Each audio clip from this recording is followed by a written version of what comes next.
giving yourself permission to do something, even just a tiny bit, like knowing that you don't have to be an hour a day to be successful at a new habit.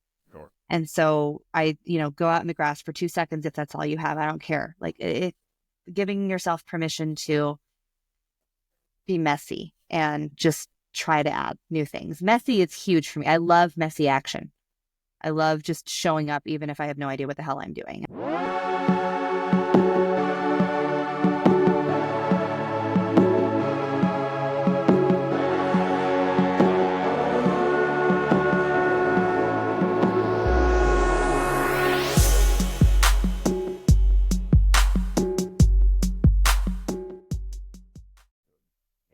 All right. Welcome back to the 1% Better podcast.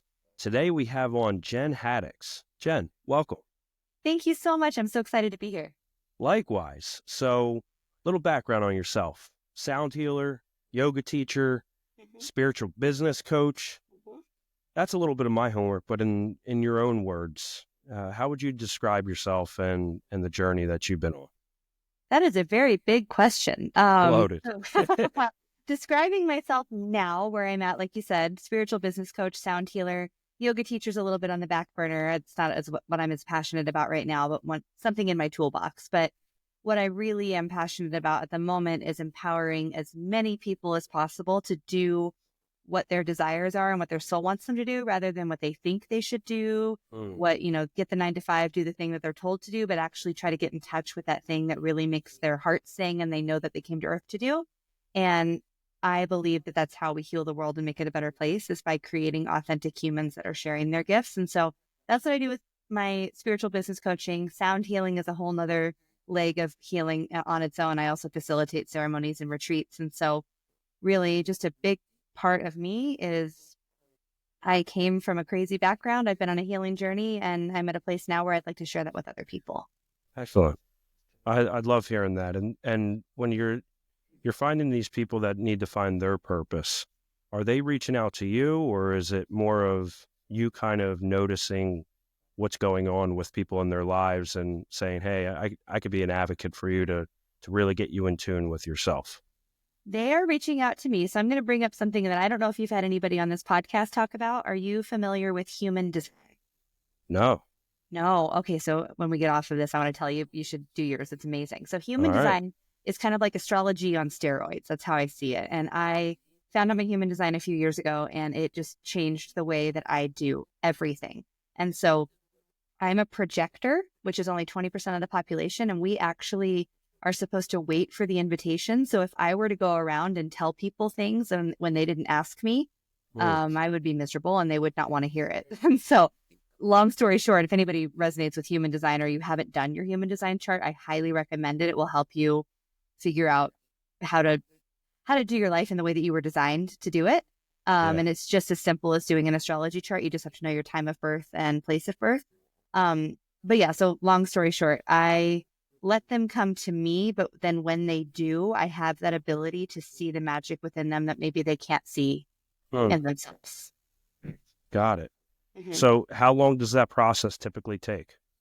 It depends on the person. It depends on how much baggage you have. It depends on what kind of blocks are in your way, what kind of stories you've been telling yourself since you were a kid. It really depends. So something that I'm curious about just with that is how did you come to that point and start figuring that out?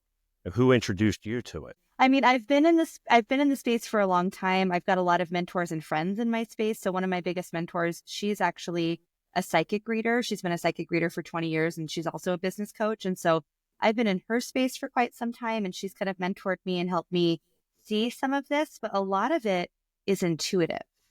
Like me getting the singing bowls, that was a completely intuitive hit that I followed that has created a huge leg of my business that is just exploding.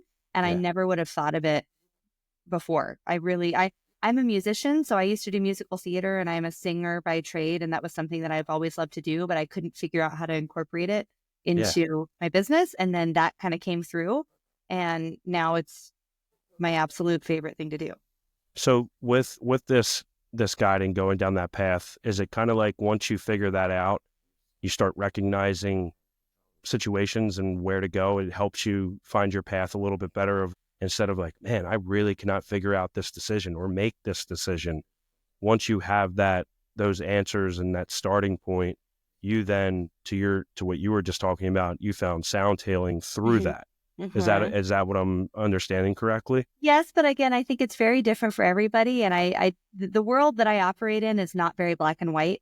And so it's not like once you get this, you go here. It's very much, you just start to peel back the layers that are in your way. So like I said, it's baggage, it's childhood stories, it's things that you tell yourself all the time, it's things that you believe, it's things that society has told you to do. And as you start to peel back the layers of that, your intuition and your inner voice can start to get a little bit louder. Yeah. And you start to trust it a little bit more. And then, like you're saying, the steps will kind of show themselves to you and it will make sense, but it's a practice. We're all kind of taught to be out of tune with it. What do you think is the biggest misconception that people deal with that they think is right that's not really correct of how they're kind of going about their lives? Gosh, I mean, I think all of it's bullshit personally. I mean, I really do. We're told like, get the 9 to 5, get the house, get the this, make sure you've got health insurance, make sure this. And we're taught to have this false sense of security. Security isn't real. We live in a vibrational universe. And I mean, we're safe, but we keep ourselves small and scared because we're taught to. And I think that's the biggest misconception, is that we have to do things a certain way in order to live and to thrive. And I think that keeps people's unique, authentic expression completely watered down, if not hidden entirely. I think the farther we move into social media where people are creating content, there's these videos of where there's this one that's coming to my mind of it's rats that are going through the motions of life, and they're all doing the exact same thing over and over and over. And then there's one that just steps out of the pathway that everybody is on, and they're so confused because this isn't what am I supposed to do this? Like what's going on right now? Yeah. So do you think for people to find that, do they have to go through a trauma, or is it something that you can figure out just by being inquisitive and wanting to learn? I mean, I don't think you have to go through a trauma to have this awakening. I think that trauma is a catalyst. And a lot of us, like you, went through that surgery. I've gone through a lot of trauma, and that was a catalyst for me to find my spiritual healing. And I think that it could almost quantum leap you a little bit into the space just because of the nature of trauma. But I don't think you need to be, you don't need to go through trauma in order to achieve this. However, like you're saying, your environment has a lot to do with it, and how much you identify with your environment is going to dictate how well you can tap in, because so many of us, like, for example, somebody who was told their entire life by their parents that they should be a doctor and they need to do this, this, and this in order to be successful. And that was beat into their heads from a young age. That is what they're working with. That's right. It's break out of that. You hear that a lot, that people are going through that. And in this kind of routine that they're trying to please their parents or the people that they grew up around, but they're passionate about something completely different. But like you said, I think trauma can be such a huge catalyst. And I want to pivot back to sound healing. I'm very interested in this. I do not know much about it. So talk to me about what got you on the sound healing path and really what it does for people and how it can help them. I always like to preface this with letting you know that I'm not a very scientifically minded person. A lot of people are very interested in the science. That's not really how I operate. It just works. And I've done hundreds of sound baths and I've seen the transformations. Yeah. Like I said, it was kind of an intuitive thing. Music has always been a part of me, and music is very healing. We can't deny that for thousands of years, we've been using music for all kinds of different things. And so sound healing is kind of a newer fad. I mean, it's been around for a long time, but it's starting to kind of make its way into the mainstream and people are hearing about it. And there's a lot of sound healers now where there wasn't as many. And what it basically is vibrational healing. And so everything in our universe is operating at a frequency. Everything is vibration. We are vibration. The trees are vibration. Our relationships, our conversations, it's all on a vibration. And the instruments that are used in sound healing operate at a higher vibration that help you reach a higher vibrative state so that it brings you out of sadness and depression and anxiety and illness and unwellness. And so I've had people come in, a girl came in with like a sinus infection, or she was like coughing all snotty and stuff. By the end, it was gone. She was like, oh my God, it's just gone. And I was like, yeah, cool. Like, absolutely. I'm not even surprised. It just cleared it for her. Whoa. So wait, the higher the frequency, the better it is for you.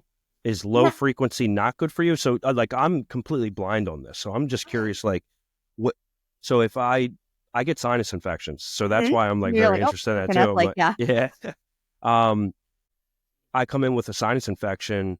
What types of frequencies do work for something like this? Like, is it music related or is it instrument related? Like you have to go off Frequency related, right? So a it's not frequency. necessarily music. So no frequency is necessarily, it's hard for me to say that. I don't want to call any of them bad or better. And Yeah. it's not necessarily that higher is always better. They all just have different things that they do. And again, this is where the science gets a little sciencey. And if you were to look up the different hertz and the different, beta waves, delta waves, Hertz. whatever, Yeah. that kind of stuff, you might look up, what hertz could I listen to help me with sinus infections? A lot of people listen yeah, right. You're like, I can put that I'm in writing your this down. Yeah. to-do list. Binaural beats. A lot of people listen to those when they go to sleep. Every single frequency has a different thing that it can offer. But really, there are some, because I've heard, and I don't want to get too, I'm a tinfoil hat girl for sure, so I don't want to go too far down that road. Okay, good. But there are certain frequencies that they use like in jingles on TV or basically for mind control, right? So there are some that if you were to follow that path, the elites know can mind control people. And so there are certain frequencies that I guess could be considered bad if you were Yeah. looking at it from that standpoint. But if you go into any healing space, any sound healing or Reiki session or whatever, they're all operating at those higher frequencies intentionally. The practitioner has been attuned to the frequencies of Reiki or whatever. The instruments that I have are all tuned to those higher frequencies on purpose. So Yeah. So is that kind of like, I'm thinking like if I were to go to get a massage, there's a certain music that plays in there every time that I'm there. Mm-hmm. Is that what they're doing? They're putting you in a certain state of mind when they're approaching that type of environment for yourself. State of mind and state of body. Because that's State the of other body. thing. We're, 80, 90% water, whatever amount that it is. And if you put water into a singing bowl, yeah, I'll put a pin in I've that. heard this. You'll play Yeah. it and you'll see it move. There's all kinds of science experiments and videos you can watch where they're playing frequency around like little beads and sand, and you see them make different patterns, like geometric patterns. It's wild. I saw this video not too long ago, and if I could find it, I'll put it in the comments here once we post this. It was 3 glasses of water, and the first glass was the guy for I think a month or a certain amount of time was speaking positive affirmations to that glass of water. And then there was another one that he ignored for that amount of time. Didn't do anything to it, just gave it no attention. And then the third, he was giving negative comments or affirmations to, just saying, you suck, you're not a good glass of water. And the results of all those glasses after the amount of time, I think it was 30 days. The positive one was very clear. Like it was still the same type of water. The other ones grew like a certain mold on them. And they looked completely different. And to your point of the body being 80%, I think it's 80% water. I think it's something around there. I don't know, but yeah. But I think about that just with positive affirmations of what you're saying to yourself and saying, like when people, you know how that term, oh, I'm dead, is like big these days? Yeah. I started thinking, I'm like, why would you say that? Like, I feel like that's doing a negative to your, like your insides, and you're telling yourself, or I'm not good enough, or I can't do this, all negative connotations for how you're approaching your life. So as much as like you were mentioning the tinfoil hat, and I raised my hand because I do follow that stuff myself. I also think that there is a positive side of it too, not so much the media and things like that, but to where you can, as much as they're using it from a negative standpoint, you can use it from a positive standpoint, but it's at a much smaller scale. Well, and that's funny that you say that because it feels like a much smaller scale, right? So then that actually makes them feel more powerful because they've got control of the media and they can infuse that in. And then we feel, oh, who am I? I'm just one tiny human who can't possibly combat that. But really, you start to talk to yourself in a more positive way. You start to raise your vibration. The more people do that and you create that ripple effect, that's huge. It's way Yeah. bigger. We're taught to believe that we're small, but we're not. Mm. The other piece that I would love, so you do the spiritual coaching side of things as well. Mm-hmm. Talk to me about like just the different situations that you have come about. Is it somebody that is going through depression or recovery? What types of spiritual coaching do you do with your customers, clients? Well, I've had I do spiritual life coaching. I don't do as much of that anymore because I tend to attract a lot of entrepreneurs. And Mm-hmm. so what the spiritual business coaching really means is that I believe that there is a huge spiritual and healing aspect to being a business owner that is being completely ignored. So many people are entrepreneurs. So many people are putting themselves out there and, trying to be self-sufficient and make money on their own and create this big life. But what happens is we don't believe in ourselves. We have stories. Again, this, for me, it all comes back to childhood. So I do a lot of inner child and shadow work with all my clients. We have a lot of things that get in the way of us believing that we can be successful. And because of that, we struggle. We struggle to get clients. We struggle to make money. We struggle to be seen. That's the biggest one. A lot of people are like, I want to do this business. And specifically spiritual entrepreneurs, because they're like Reiki healers and massage therapists and yoga teachers. They kind of operate on this, being afraid of money. That's a big thing in the spiritual community, is they feel bad wanting money, even though imagine if all the spiritual people had more money, how much better the world would be if we, you know what I mean? We'd be generous with it and giving more money. But also they're afraid to be egoic. So they don't want to show up too much and be like, look at me, look at me. But that's kind of what's required of you when you're putting yourself out there for a business. Like I am all over the internet and people are always commenting on it. They're like, God, I see you everywhere. And I'm like, yeah, it's because I'm stoked about what I'm doing and I'm not embarrassed and I don't feel like I'm really in tune with what I have to offer. So with my clients, what I usually end up helping them with is being safe to be seen, being excited to be seen, not feeling like they're being gross and salesy, and all the healing work that kind of comes with what it means to show up. Like you're putting yourself out there in a podcast, and I don't know how you feel about yourself, but it's scary for a lot of people. Well, big time. Yeah. Early on, like with the book, I felt so empowered to write the book because it really did help me a lot just with the panic attacks, the anxiety I was dealing with post-surgery. And I was in a state of flow writing the book. But once it came time and I actually released it, that vulnerability really hit me.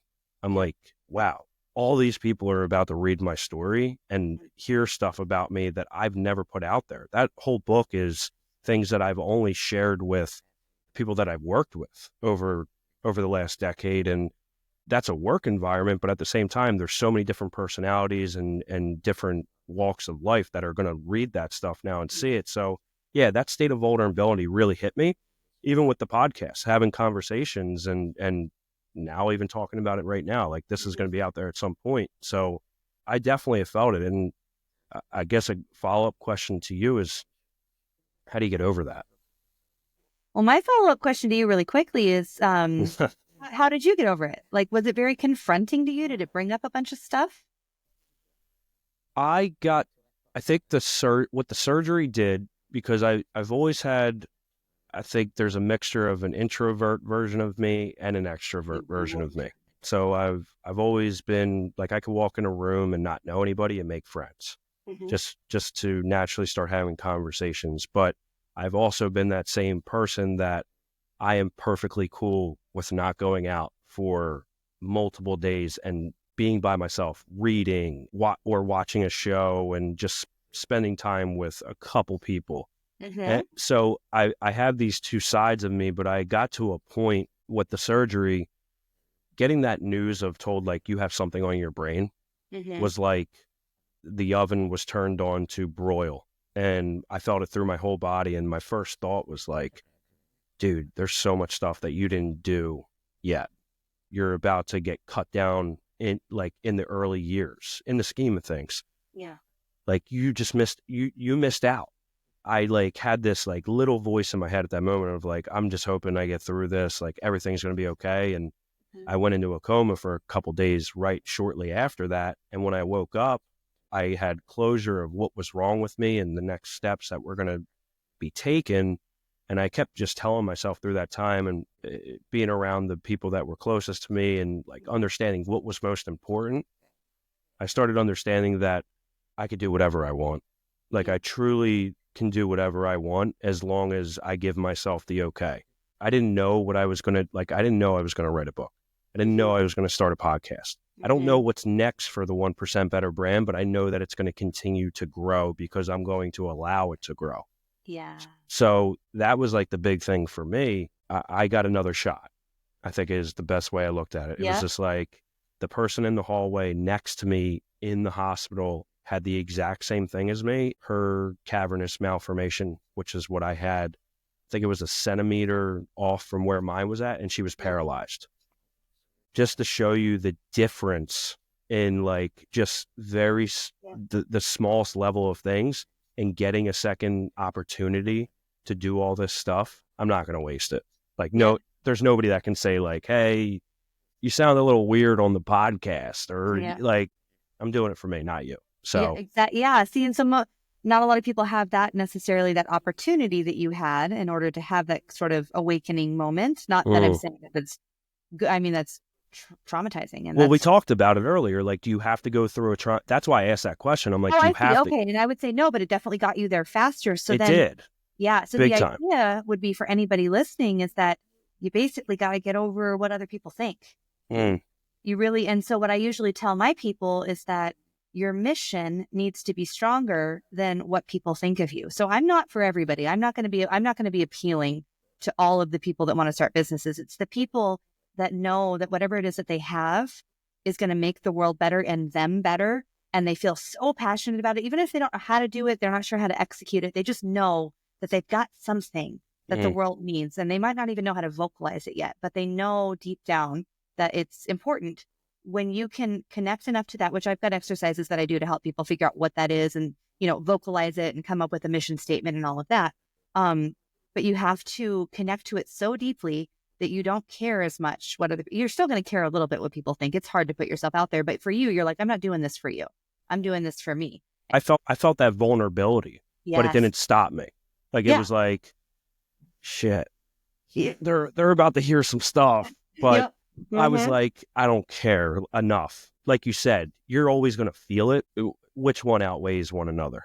Well, and anybody who's an entrepreneur or doing anything knows that the key to success is to keep doing the scary things. You're always going to feel like, if you're not feeling a little bit like, oh, fuck, you're probably not in the right place. You need to keep kind of going to that oh, fuck moment. It's almost like searching for that state of being uncomfortable. Yes. And running towards it. You literally running toward being uncomfortable. Absolutely. What if for yourself, I'm so curious just is there daily habits or actions that you try to stay consistent with every day or make sure that you're doing in order to keep yourself in tune with your approach of your business, but also just yourself and your mindset with things? I have a lot of, I love to call myself a biohacker. I'm kind of like up blue blockers. I'm kind of into that sort of stuff. For anybody that's listening to this right now, I had my blue blocker glasses on and Jen joined and she had hers on or got them on as well. So you'll see the beautiful glasses on this podcast. We're having a little blue blocker party over here. Yeah. But yeah, so a lot of my routines are centered around my circadian rhythms. So for quite some time, I have been getting up with the sun.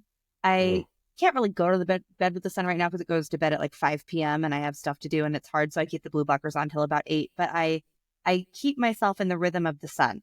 It's really, really important to me. So I get out and get sunrise first thing in the morning for a few minutes. I get my feet in the grass. I ground. I go for walks in the middle of the day. So I will work a little bit, go for a walk, work a little bit. I try to spend as much time in nature as possible. That's a pretty daily thing.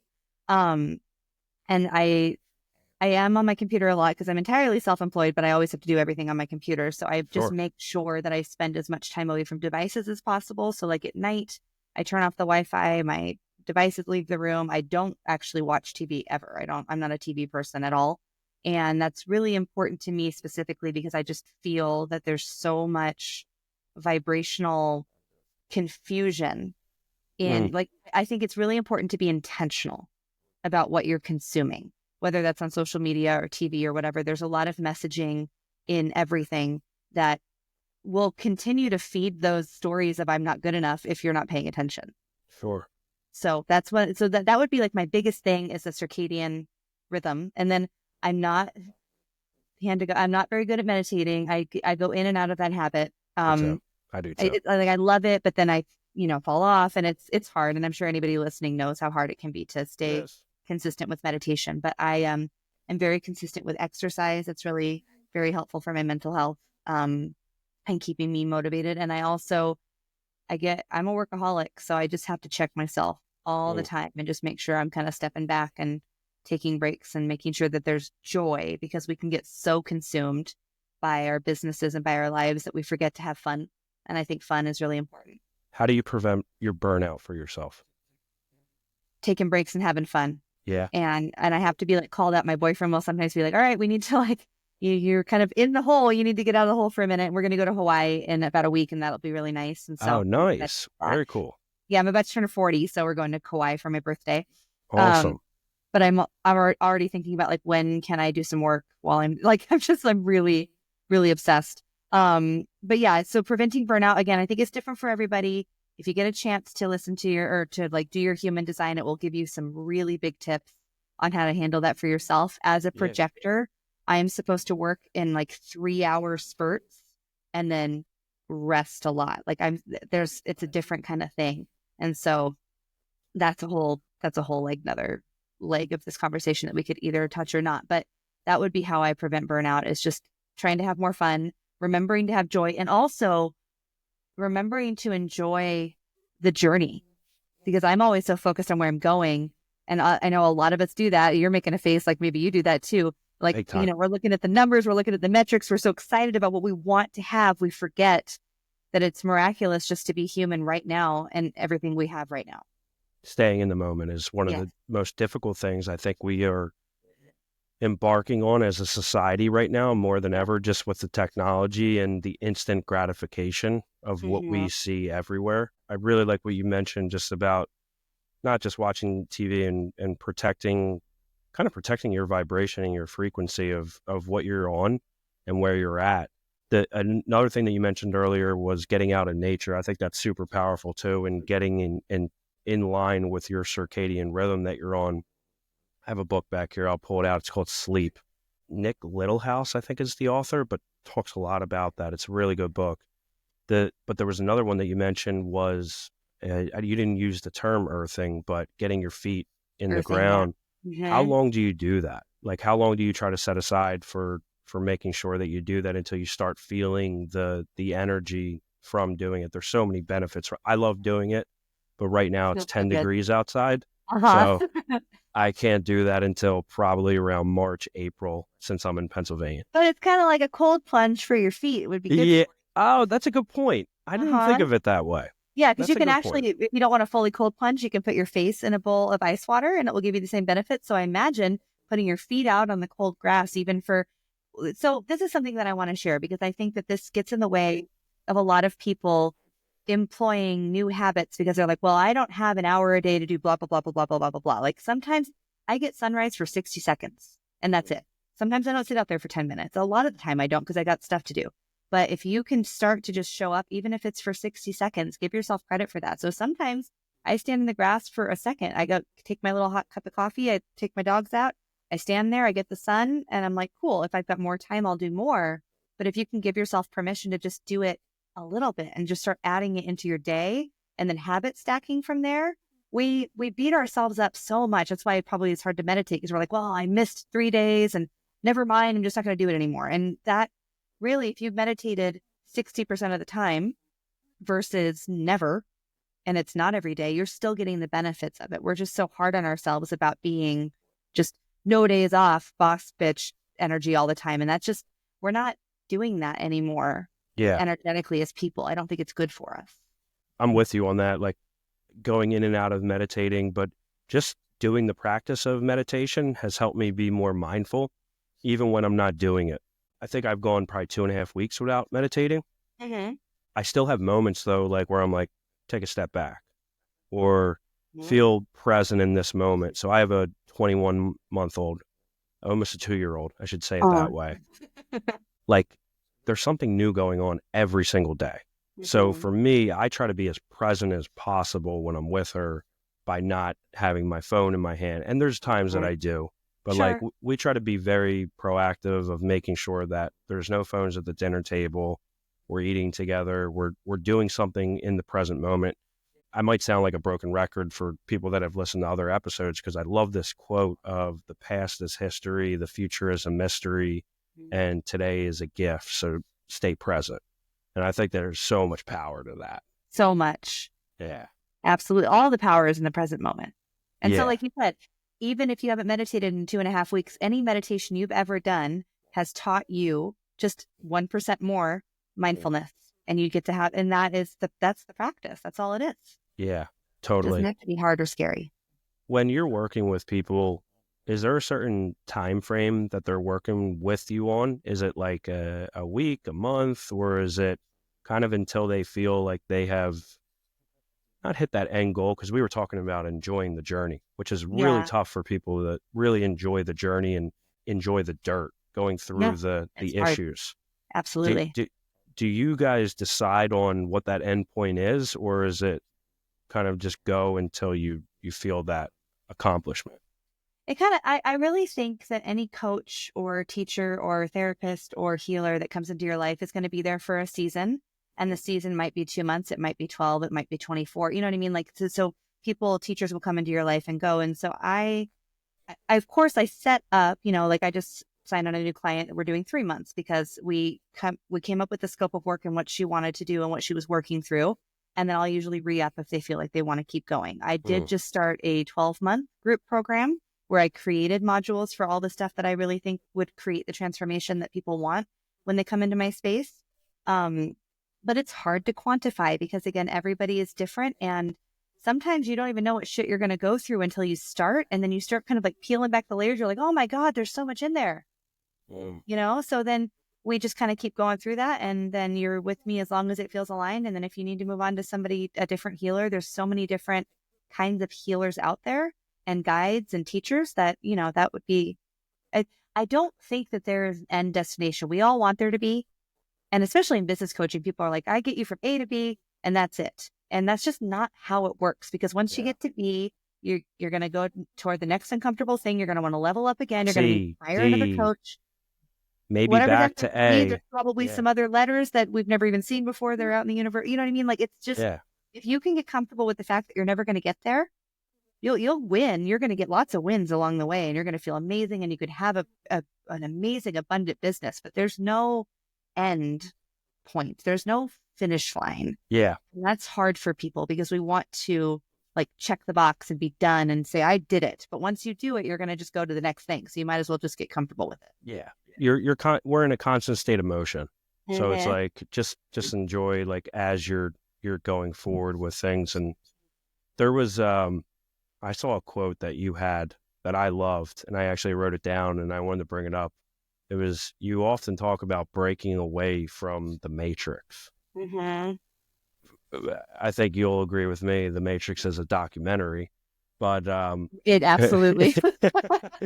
what does that mean to you? Like in your own life, breaking away from the Matrix? Because you spoke about not watching TV, and detaching from technology before you go to bed. But what else can that be? Like, what other ways can people break away from this matrix? And I think we can even further define it as your phone, laptops, all of that type of thing. How can people do that? Or how have you? Even more than technology, it's in people. The matrix is a construct that's been created to help, keep, I don't know. Sometimes I wonder if we're in a simulation. I really don't know. I have got all kinds of ideas that we could be in right now, but the matrix itself is a construct of society. It's a construct of technology that basically tells you who to be. And so I think breaking out of the matrix is anywhere in your life that you can break free from that. So if we used our earlier example of, let's say your parents are doctors and they want you to be a doctor, but you deep down want to be a Broadway singer, and you like want that so badly, but you've got this, voice over here, and to break through that somehow, whether it's through inner work or being able to set boundaries or saying no or not caring what they think, that would be one way that you would break free from the matrix. But it's everywhere. The matrix is literally the third dimensional reality that we're living in. So another example I used on a podcast I was on a couple of days ago is, for the longest time, I've always felt like I need to have a certain kind of relationship. Like I was growing up, I just really had a hard time. I never wanted to settle down. All these guys wanted to get married. And I'm like, gross. I really don't want to get married. I don't want kids. I just don't. What's wrong with me? Why can't I just be normal like other people? And I always felt like something was wrong. And I am currently with my soulmate. We've been together for almost 4 years. We do not live together. We have absolutely no intention of getting married, but he is my favorite person in the entire world. And I've had to like give myself permission to go, our relationship is exactly what I want. I don't have to try to force living with him or try to get married to him because society tells me to. And to me, that's like a tiny little version of breaking the matrix. Yeah. In one section. To your point, I think it's the evolution of us as human beings. The more we start accumulating experiences and what we're going through, we start feeling or getting more in tune with what we're meant for if we allow it. Yes. And that's what, if we allow it, which a lot of the time we don't, which is where like the worthiness stories come in, and like the, am I worth it? Am I worth doing? Like what happens a lot with the people in my space is imposter syndrome. So you start something and we're like, who am I to be selling this program or this thing or whatever? Who am I to do this? And that's a big one. How do you get over it? The same process. It really is. I think that one of the biggest things that we can do that helps is to really look at yourself. And you got to look, and I call it shadow work. You got to look at the parts of yourself that you feel ashamed of. Like, let's say, for example, the who am I to do this comes from you thinking like, I'm too ugly to be out in front of people all the time on social media and doing whatever. Like that, it could be anything, but let's say it's that. You really want to look at yourself and figure out, why do you think that? Why do you believe that? Why do you believe that you're ugly? Why do you believe, and it's hard. Sure. It's hard to like look at that because it's probably a story that you've buried deep down for 30 years. Some kid on the playground called you fat or something when you were little, and it dug deep into your psyche and has been driving the bus of your life for 30 years. So you have to kind of look at that. And then the hardest part is you got to give it compassion and you got to tell it, I love you. And I know I'm a bit woo-woo. I don't know how woo-woo everybody is on your show, but I get a bit woo-woo energy. Okay, good. I get really woo about this. It really, if we are all energy and vibration, and that water thing you said was beautiful, that 3 glasses of water. Yeah. The way you talk to yourself is the same thing. Yeah. And so that really, that is the process of getting over it. I won't say that it will happen immediately, but that would be how you do it. The way you speak to yourself. The way you speak to yourself and the way you treat yourself. Like, it's love and compassion always. It's never like, get your shit together. That energy is not going to get you where you want to go. Yeah. It's just not. What's food play a part in all of it for you? Oh, so that's really hard because I'm super into like food. Into healthy food. I love food, and I'm doing carnivore right now. So I'm like really into the carnivore diet. Yeah. And I've been doing that for quite some time. However, if anybody ever listens to Abraham Hicks, are you familiar with Abraham Hicks? I'm not personally, actually. I've seen his stuff, but it's super woo. So Esther Hicks is a woman who channels a group of entities called Abraham. So they're like aliens that she's channeling through her. I went to go see them actually recently. It was amazing. But something that they talk about with the vibrational reality is that it depends on how you feel about it, right? So if you think a cheeseburger is going to kill you, that's the energy you're taking in when you eat it. If you think sugar is going to kill you, that's the energy. But if you think, I'm being nourished right now and I feel amazing when I eat a Twinkie, then if you really believe it, but the problem is the collective of people has decided all kinds of stuff about food. And there's so much information out there constantly like, don't eat this, don't eat that. That's bad for you. That's good for you, blah, blah, blah. And we internalize all of that. And I'm very guilty of it because I'm currently eating carnivore, right? So I'm like off of sugar. I eat a ton of fat. I eat sirloin, or I eat like ribeyes for breakfast, that kind of stuff. Yeah. So food plays a big part in my opinion, but it also depends on what your stories are about food. Like, how do you feel about it? Is it a heavy subject for you? I was a very heavy kid. I was teased mercilessly for being heavy. I was called Jen Haddix. Like, I have a lot of that in my psyche. So food, and I was starved as a kid too because my mom was on drugs. It's like a whole thing. And so food for me is a tricky topic. And so I am very connected to that. So for me, if I do a diet, it's going to make a big difference because I think it will. You know what I mean? Yeah. I've gone through phases too. Like, I was such a picky eater when I was little. Mm-hmm. Wouldn't eat anything. And then started getting older. I'm like, man, I love food. And I started eating everything. And then you get to the point where the metabolism doesn't stay up with that appetite. I'm like, man, I'm gaining weight. Now I have to really check myself. Yeah. And like what I'm putting into my body. Like what is giving me energy? What's taking away energy from me? And I got into fasting before my brain injury. Same.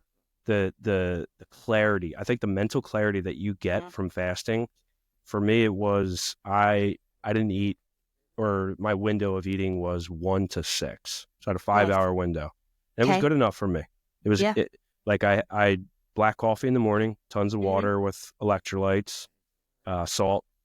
I still do that. Lemon water right now. Yeah. Like it gave me the necessary energy that I truly needed to do my workouts. Like I didn't feel like I was hungry after. And then when I would go in my windows, I would just protein load. Like a lot of good protein. Like 200 grams. You got to like really load it. Oh yeah. Cause then you don't, and my thing was I didn't cut out sweets either. I just had that window. Yeah. So so you were like intermittent fasting, just the window. Yeah. And it worked for you, didn't it? It worked for me. And I wouldn't say like I was crushing ice cream every single night or anything like that. But like, we'd cook a dinner and then I'd have that sweet tooth where I'm just like, I want to have some chocolate covered strawberries or something, like just to carve that appetite, like for that sweet. And that was good enough. And I'm like, okay, I'm done at this point, but I can't do that right now just because of my recovery, but I definitely want to get back to it. That worked for me. Fasting is a beautiful tool. And I did a 3-day fast last week. No food? No. What did you bring back in? Was it bone broth? Like no, I never break a fast than what I'm supposed to. I'll eat whatever, and then you get sick because I think I had eggs and steak or something right after my 72 hours. Yeah. So walk me through the 72 hours that you went. Like, what's it like first day 1, day 2, and like how often do you do it? Because I've never done a 72-hour fast. Oh, really? So I try to do a 24-hour fast once or twice a week, where I do like an OMAD, right? Like 1 meal a day. So I'll eat breakfast. And I try to eat about 80 grams of protein, and then I just don't eat again until the next morning. So that's 24 hours, which is what I'm doing today. I don't eat dinner ever. So I stop eating at like 2 or 3 every day. Interesting. Okay. Always. It's just like a different kind of intermittent fasting. Yeah. Then when I'm not, and this is for women, when I'm not on a certain part of my cycle and it's safer to fast, I'll do a long fast like I did. So the first day, because I fast so much and because I eat low carb, it was easier. If you eat carbs, it's harder because you get those sugar spikes and you get a lot of cravings. I don't eat carbs, so it's easier. First day was easy. Second day, like I get a little hungry, but it goes away and you're fine. Third day, I was exhausted. I was so tired. And I was reading in Reddit that your body's just doing some repair. So you just have to chill and rest. Yeah. And so I let myself go to bed at like 6 p.m. and just sleep. Do you typically do it like on a weekend? Like when? No, I like to do it during the week actually, because my boyfriend and I always kind of go ham on some meat over the weekend. So I'm like, nice. I like to do it during the week, like whenever I'm busy. Because I'm a hungry girl.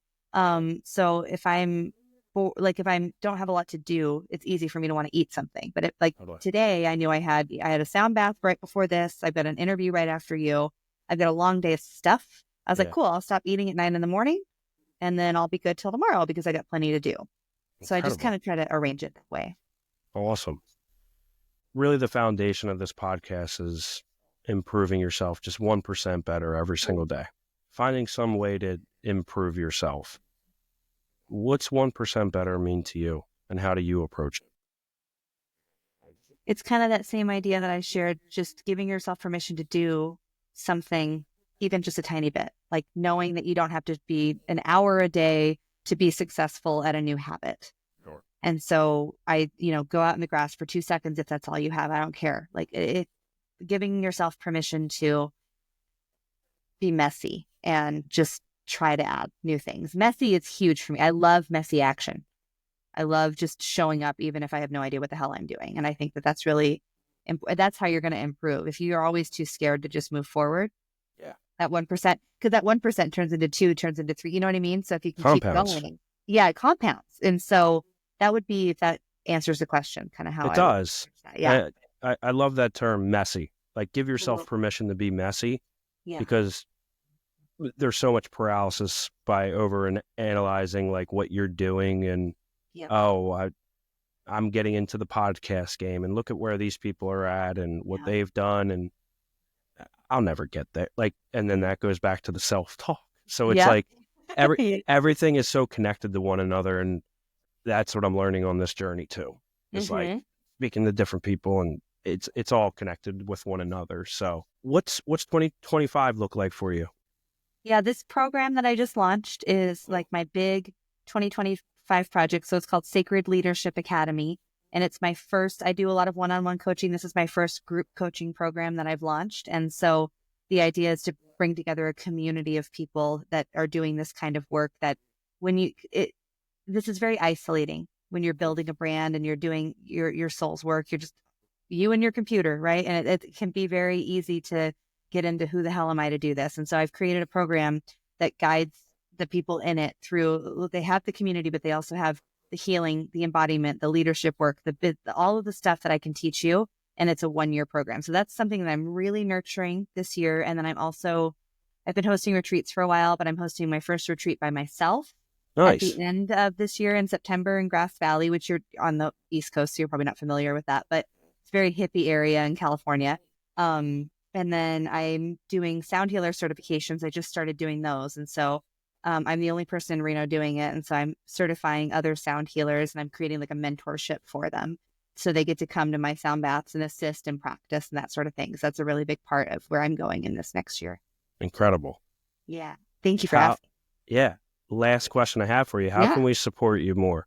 Where can we follow you and just follow your journey with everything you're on? And I'll make sure I include all the links so everybody can make sure that they're staying up on your stuff. Yeah. No, just my Instagram is where I'm working on showing up a little bit more. Cool. I'm not huge on social media. I do a lot more of this and a lot on Google, but I'm starting to show up a little bit more on Instagram and just kind of create the community there. And then my website has everything else if you want to just chat with me, or if anything I said resonated with you, if you're like, oh, that weird chick, that I'm totally into what she's talking about, I am for you. So I would love to hear from you. Email me, tell me what you're about, because I'm super into it.